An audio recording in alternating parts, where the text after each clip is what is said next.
এবং প্রতিটা সৈন্য আমাদেরকে কর্মী সমর্থক এবং সৈন্যদের যে অজস্র পরিশ্রম, সেই পরিশ্রম বহু বছরের পরিশ্রম বৃথা যাবে না। 2026-এ আমরা সোনার বাংলা তৈরি করব। এই আদর্শ এই নীতি নিয়ে আমরা আমাদের পার্টিকে এগিয়ে নিয়ে যাচ্ছি। আজকে এসআইআরের ভয়ে তৃণমূল কংগ্রেস যেইভাবে রাস্তায় নেমে এসআইআর বিরোধিতা করছিল বা করছে এখনো, এই এসআইআর এর জন্যই মমতা ব্যানার্জি, মাননীয় মুখ্যমন্ত্রী মমতা ব্যানার্জি প্রথম লোকসভায় খাতা ছিঁড়ে উড়িয়ে দিয়েছিলেন। তিনি বাংলাদেশিদের বিরোধিতা করেছিলেন। আজকে এসআইআর কি জন্য হচ্ছে? এসআইআর কি আমাদের ভারতবর্ষের নাগরিকদের জন্য এসআইআর হয়েছে? নাগরিকদের কাউন্টিং, যারা সৎ, যারা এই দেশের নাগরিক, যারা এই দেশে 1947 সালের আগে থেকে যারা ভারতবর্ষ হতো, ভারতবর্ষের মধ্যে পাকিস্তানও ছিল, বাংলাদেশও ছিল, ভারতবর্ষের মধ্যে আমাদের নেপাল, ভুটান, আরও যারা অঙ্গ দেশ, সেসব দেশ জড়িয়েছিল, যারা ভারতবর্ষ 1947 সালে 15ই আগস্ট স্বাধীন হওয়ার সময় ভারতবর্ষ বিভাজন হয়। তারপর থেকে যারা এই দেশে বসবাস করেছে তারা এই দেশের নাগরিক। আজকে 2026, এর আগেই এসআইআর হয়েছে। 2026 থেকে এসআইআরে যে লক্ষ লক্ষ মানুষের নাম বাদ গেছে, সে লক্ষ লক্ষ মানুষের নাম বাদ যাওয়ার জন্য যারা ভারতবর্ষে বসবাস করছে তাদের নাম বাদ যায়নি, বাদ গেছে যারা এই দেশে কাটাকাট টপিয়ে এসেছিল, রোহিঙ্গা বাংলাদেশি, তাদের নাম বাদ গেছে, তাদের নাম বাদ যাচ্ছে। এখানে অযথা মানুষকে বিব্রত করে তৃণমূল কংগ্রেসকে উত্তেজনা একটা বাজার গরম করার চেষ্টা করছে। এই বাজার গরম বেশি দিন চলবে না, কারণ বাজার গরম করে রাজনীতি হয় না। রাজনীতি করতে হয় মানুষের জন্য, যেটা ভারতীয় জনতা পার্টি করে। মানুষের সাথে, মানুষের পাশে কি করে থেকে দেশকে কি করে এগিয়ে নিয়ে যেতে হয়, সেই রাজনীতি করা উচিত। একটা এসআইআর এর জন্য রাস্তায় দিনের পর দিন আন্দোলন, মানুষকে ভুল বোঝানো, মানুষকে ভুল পথে নিয়ে যাওয়া, আজকে এমন টেনশন দিচ্ছে, সেই টেনশনের ফলে মানুষ আরো অসুস্থ হয়ে পড়ছে। আমার আওয়াজ যত দূর অবধি যাচ্ছে এবং আমি যদি আপনাদের সঠিকভাবে বোঝাতে পারলাম বা বোঝাতে পারছি, তাহলে আমার কথায় হয়তো কিছু লোক জাগ্রত হবে। এসআইআর আমাদের এই রাজ্যে যত ভিন্ন ভাষী বা আমরা বাঙালিরা বা অন্য জাতের লোকেরা যারা আছে, যারা বহু বছর ধরে আছে, তাদের জন্য এসআইআর এর কোনো সমস্যা হবে না। এসআইআর এর সমস্যা হবে যারা এই দেশে কাটাকাট টপকে এসছে, যাদের ভোটার কার্ড, আধার কার্ড ফেক বানানো, তাদের সমস্যা হবে, সমস্যা হচ্ছে এবং তারা দেশ ছেড়ে পলায়নও করছে। তাদের ভোটে আজকে তৃণমূল কংগ্রেস থেকে 15 বছর ধরে যে রাজত্ব করছে তৃণমূল কংগ্রেস, তাদের ভোটে মৃত ভোটার, এখানে যারা সিটিং ছিল, যারা এখানে থেকেও বাইরে সিটিংয়ে বাইরে আসে, যারা বহু বছর ধরে আছেন, তাদের সেখানে ভোটার কার্ড তৈরি হয়েছে, সেখানে তারা থাকবে। এসআইআর এর নিয়ম না জেনে, না বুঝে, মানুষকে বিব্রত না করে আমি তৃণমূল ভাই বন্ধুদের বলবো যে আপনারা মানুষকে সঠিকভাবে বোঝান এসআইআরটা কি। ভারতীয় জনতা পার্টির প্রতিটা কর্মী, প্রতিটা সেনা, প্রতিটা কর্মী কিন্তু এসআইআর এর আসল উদ্দেশ্য কি সেটা মানুষের কাছে সঠিকভাবে পৌঁছে দিচ্ছে। মানুষকে বিব্রত করা, মানুষকে ভয় দেখানো, মানুষের ঘুম উড়িয়ে নেওয়া, এটা কিন্তু তৃণমূল কংগ্রেস যেটা করছে, এটা আমি বা আমাদের পার্টি কখনোই মেনে নিতে পারে না। তো ভারতীয় জনতা পার্টি শুধু এসআইআর এর জন্যই নয়, ভারতীয় জনতা পার্টি এরকম বিভিন্ন পদক্ষেপ নিয়েছে দেশের স্বার্থে, দেশের জন্য, দেশের যাতে ভালো হয়।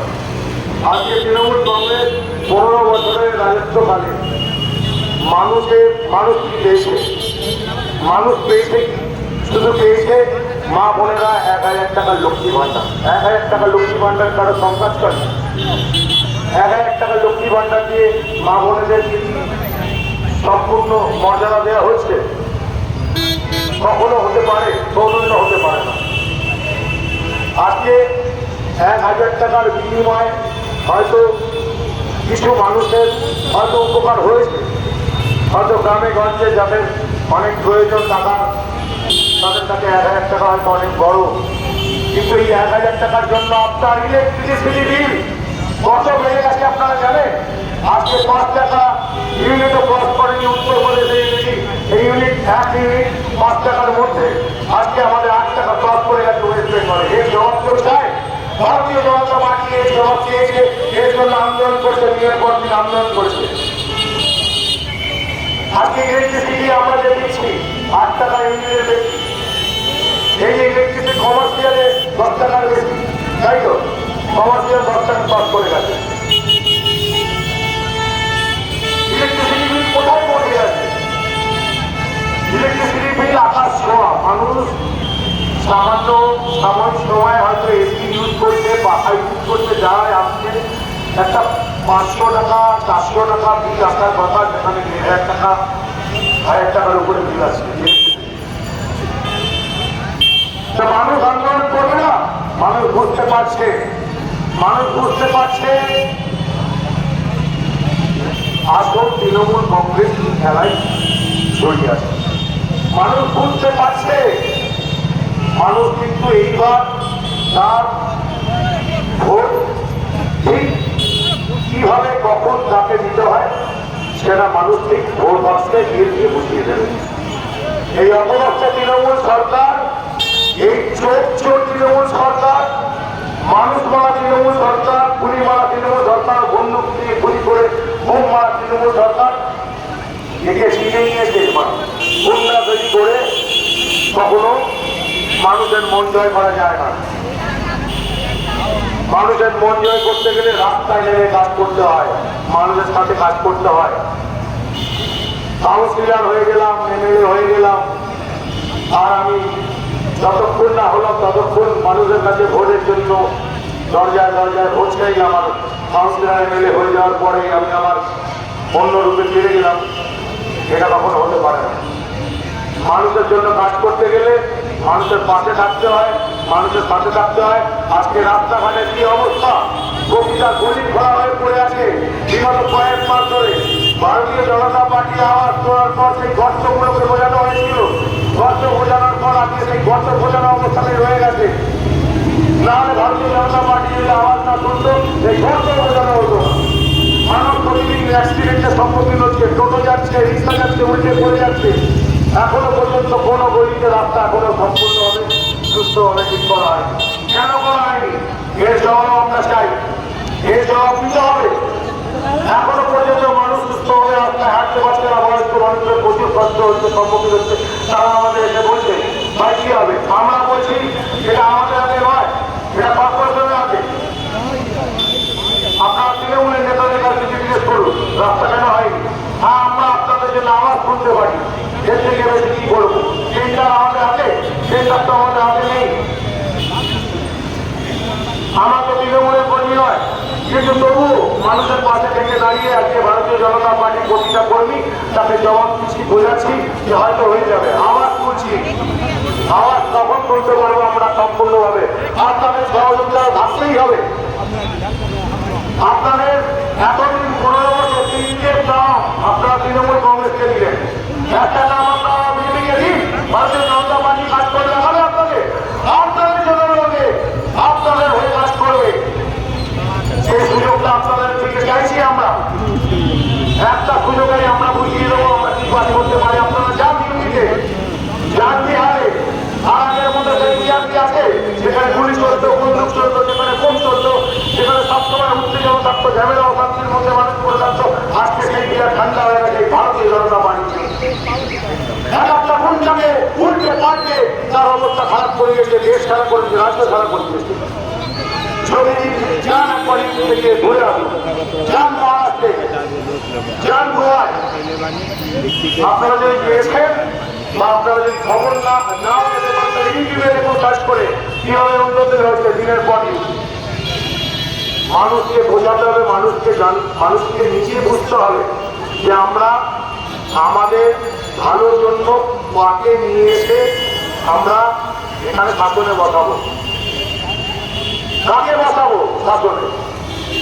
চাকরি চোর, এই চাকরি চোর তৃণমূল সরকারকে বসাবো যে ইয়াং ছেলে মেয়েদের ভবিষ্যৎকে নষ্ট করেছে। 60 কোটি টাকা পার্থ চট্টোপাধ্যায় খানের তলামি পাওয়া যাচ্ছে। ওদের মন্ত্রী বলছে আমার লোকের তো অনেক বিয়ে করে, আমার একটা গার্জেন হয়ে কি হয়েছে?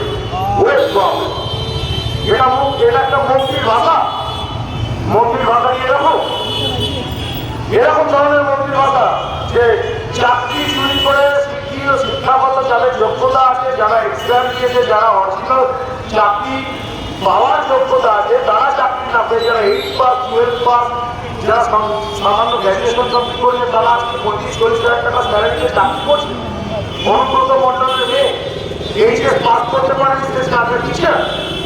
এরকম কত মন্ত্রীর মেয়ে, কত মন্ত্রীর ছেলে জামাই আজকে চাকরি করছে, চাকরি করে আজকে যারা ধরা পড়ে গেছে, অলরেডি ধরা পড়ে গেছে, এরকম নয়, তদন্তে ধরাও পড়েছে, কিন্তু তাদের চাকরি দিয়েছিল এই তৃণমূল সরকারের কিন্তু মন্ত্রীরা। তাদের চাকরি চুরি হয়েছে, আসতো চাকরির আন্দোলন চলছে, তারা দিনের পর দিন চাকরির আন্দোলন করছে কলকাতার রাস্তায়। মমতা ব্যানার্জির বাড়ির সামনে মাননীয় মমতা ব্যানার্জি দেখছে, কিন্তু দেখেও চুপচাপ দিলাম, কিছু করার আর সেই পথ যারা চাকরি পেয়েছিল তাদেরকে আবার চাকরির এক্সাম দিতে হবে। এটা কি করে নিল? আপনি পাস করে গেছেন গ্র্যাজুয়েশনে, আপনি পাস করে গেছেন এইচএসে, আবার আপনাকে যে পরীক্ষা দিতে হচ্ছে যে গ্র্যাজুয়েশন দাও, এইচএস পাস করো, এটা কি করে হয়? যারা চাকরি অলরেডি চাকরির যোগ্য, যারা চাকরি অলরেডি এক্সাম দিয়ে দিয়েছে, চাকরির রেজাল্ট তার বাড়িতে চলে এসছে, তারপরেও বলছে তাকে আবার চাকরির এক্সাম দিতে হবে। এটা কি মেনে নেওয়া যায় কোনোদিনও? এটা কি মান্যতা পায় কোনোদিনও সম্ভব? একটা মানুষ দুবার করে এক্সাম দিয়ে দুবার করে চাকরির জন্য যাবে, এটা ছেড়ে ফেলা হচ্ছে। তাদের জীবনের 10-12টা বছর নষ্ট করে গেছে। এই 10 বছর 15 বছর যে নষ্ট হয়েছে এর জবাব দিয়ে দেবে। তাদের জীবন থেকে 10-12 বছর চলে গেল, এই সময়টা কি আর ফিরে পাবে না? কোনদিনও ফিরে পাবে না এই সময়টা। ইয়াং ছেলে মেয়েদের জীবনের সময় নষ্ট করেছে এই তৃণমূল সরকার। ইয়াং ছেলে মেয়েদের চাকরি চুরি করেছে, সময় নষ্ট করেছে, জীবন বরবাদ করেছে। তারা আজকে পথে বসে আন্দোলন করছে, আন্দোলন করেও কোনো পথ পাচ্ছে না। শুধু শিক্ষাক্ষেত্রে নয়, শিক্ষাক্ষেত্রের বাইরে গিয়েও আপনারা দেখেছেন নিশ্চয়ই বহু জায়গায় এই যারা স্বাস্থ্যকর্মীরা, যারা ডাক্তার, তাদের চাকরি নিয়ে কিভাবে নানাপড়া হচ্ছে দেখতে পেয়েছেন হয়তো টিভিতে। আমাদের আর্মি করে যে আমাদের বন্দি ধর্ষণ এবং খুন হয়েছিল তার প্রতিবাদ করতে গিয়ে জুনিয়র ডাক্তারদের আজকে যে সংগঠনটা ছিল সেই সংগঠনকে কি করে ভাঙার জন্য একটা জুনিয়র ডাক্তারকে বেঙ্গলে পুড়ে পোস্টিং দিয়েছে। সেটার কারণ হচ্ছে যে এই আন্দোলনকে ভাঙার জন্য আজকে যে ওদের কমিটি ছিল ডক্টরদের, সেই কমিটিকে ডিভাইডেড করা হয়েছে, যাতে আন্দোলনটা থেমে যায়।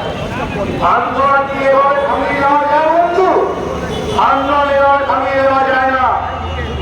আন্দোলন জারি থাকবে এবং ভারতীয় জনতা পার্টি যখন সরকার করবে 2026-এ, তখন এই টিচারদের জন্য নতুন করে কি করে চিন্তা ভাবনা করে তাদের যোগ্য জায়গা দেওয়া যায় সেই জায়গা ভারতীয় জনতা পার্টি করবে। স্বাস্থ্য উন্নতি করেছে। আপনারা রিসেন্টলি এই বারাসাতে একটি ছেলের অ্যাক্সিডেন্ট হয়েছিল, অ্যাক্সিডেন্ট হয়ে হসপিটালাইজ হয়েছিল, হসপিটালাইজ হওয়ার সাথে সাথে ছেলেটি মারা যায়। মারা যাওয়ার পরে বডি যখন পোস্টমর্টমের পর মর্গে রাখা ছিল, হঠাৎ করে সকালবেলা তার বাড়িতে যখন বডি এলো, দেখা গেল চোখে তুলসী পাতা দেওয়া। তো নিশ্চয়ই বাড়ির লোকেরা সেই তুলসী পাতা সরিয়ে নিশ্চয়ই চেক করবে। যথারীতি তুলসী পাতা সরিয়েছে, তুলসী পাতা সরিয়ে দেখেছে চোখ নেই।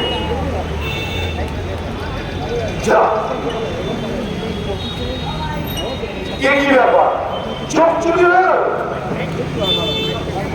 চোখ চুরি করে নিচ্ছে, যা পাচ্ছে তাই চুরি করে নিচ্ছে। এই চোখ চোর তৃণমূল সরকার লাগছে, চোখ চুরি করে নিচ্ছে। তার বাড়ির লোকেরা আন্দোলন করেছিল মাননীয় মুখ্যমন্ত্রী মমতা ব্যানার্জির গাড়ি আটকে বারাসাতে। মুখ্যমন্ত্রী মমতা বন্দ্যোপাধ্যায় এই আন্দোলনে সম্মুখীন হয়েছিলেন চোখ চুরির জন্য। তার জবাব দিতে হয়েছে, তার জবাব দিতে হয়েছে, তার পরিবারকে দিয়ে জবাব হয়েছে এবং এই নিয়ে তদন্ত চলছে। তাহলে ভাবুন, এই লকডাউনে কত মানুষের চোখ লিভার কিডনি বিক্রি করে গেছে, কত হসপিটাল থেকে চুরি হয়েছে এরকম চোখ লিভার কিডনি। তাহলে মানুষের জীবনে কি করো, মানুষ হয়তো জীবিত মানুষকে মেরে দিয়েছে এরা। লকডাউনের সময় আমরা জানতেই পারি, লকডাউনের সময় আমরা যে যার বাড়িতে থাকতাম, লকডাউনের সময় পুরো কার্ফিউ থাকতো, লকডাউনের সময় মানুষ মানুষকে মেরতে পারতো না। যাদের করোনা হয়েছিল তারা লকডাউনের সময় হসপিটালে যারা ভর্তি ছিলেন তাদের বাড়িতেও দেখতে যেতে পারতো না। জীবিত মানুষ মরে গেছে, জীবিত মানুষ অসুস্থ হয়ে যাচ্ছে, তারপরে হসপিটালে নিয়ে আবার মারা যাওয়ার পর তার বাড়িও পেতে না, তার বাড়িও।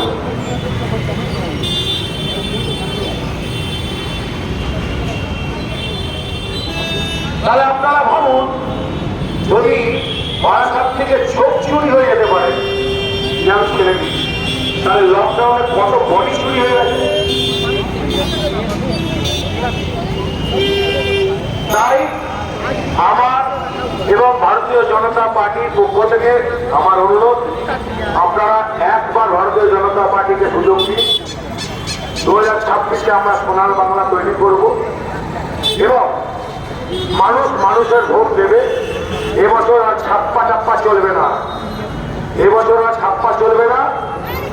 2026-এ ছাপ্পা ভুলে যাও, যে যার ভোট সে শেষে নিজে দেবে, ভোট বাক্সে যাবে, নিজের ভোট নিজে দেবে এবং নিজের সরকার নিজে তৈরি করবে।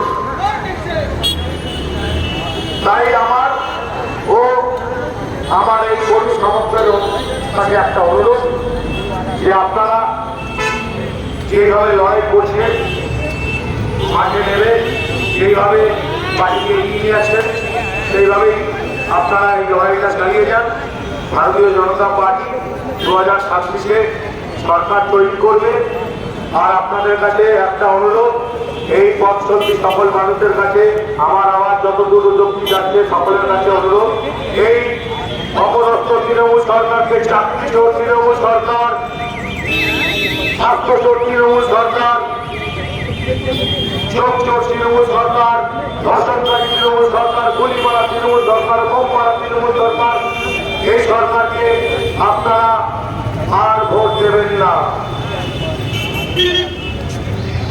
কেন? ভারতীয় জনতা পার্টি সেইভাবে বিভিন্ন রাজ্যে নিজেদের দলকে এবং রাজ্যের মানুষবাসীর জন্য যেভাবে কাজ করে যাচ্ছে, আপনারা একবার খবর নিন, দেখুন, তারপর আপনারা আপনাদের ভোটটা কোথায় দেবেন সেটা চিন্তিত করবেন। একটা মানুষের জন্য সুযোগ দিন, ভারতীয় জনতা পার্টি এগিয়ে দেবে, মানুষের হয়ে মানুষের সাথে কিভাবে কাজ করতে হয়। এই বলে আমি আমার বড় বক্তব্য শেষ করলাম। আমার সাথে সকলকে অনুরোধ করবো, একটু অন্তত সবাই হাত উঁচু করে একটু বলবো, ভারত মাতা কি জয়, ভারত মাতা কি জয়, ভারত মাতা কি জয়, বন্দে মাতরম, বন্দে মাতরম, বন্দে মাতরম, বন্দে মাতরম। বিজেপি জিন্দাবাদ, জিন্দাবাদ, জিন্দাবাদ, বিজেপি জিন্দাবাদ, জিন্দাবাদ। जिंदाबाद जिंदाबाद बीजेपी जिंदाबाद जिंदाबाद जिंदाबाद